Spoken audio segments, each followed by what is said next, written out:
Eh mais qu'est-ce que tu fais? Qu'est-ce qu'il y a? Bah c'est pas caché. Ah ça va, c'est écrit en hébreu partout. Bah, ça veut rien dire en hébreu. Eh, regarde, marqué ici. Trace de crustacés. Ah mais ça va, t'exagères. Même le magasin il s'appelle Super Méga Cash.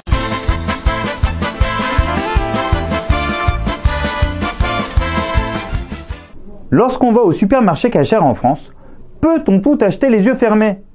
En France, un supermarché cachère, c'est une boutique dans laquelle on vend des produits à destination de consommateurs qui mangent cachère.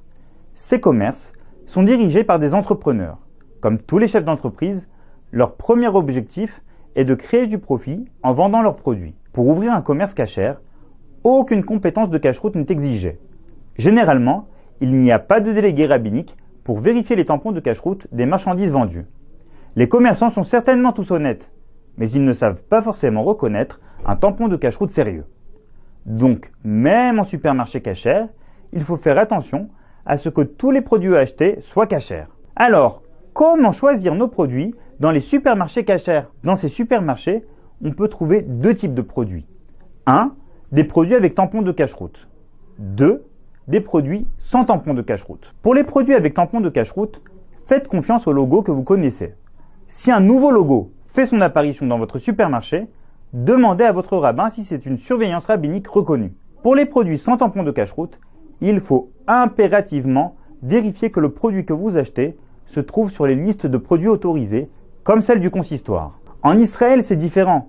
Toutes les chaînes de la grande distribution cachère sont sous le contrôle du grand rabbinat. Tous les produits vendus dans ces supermarchés ont un tampon de cacheroute. Seulement attention, en Israël, il existe aussi des magasins non cachers.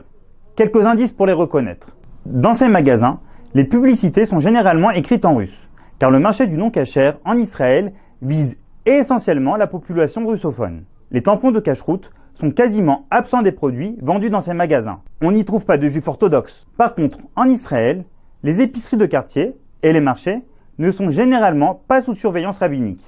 Il faudra donc faire attention aux tampons sur chaque produit avant de les acheter, comme on le fait en France.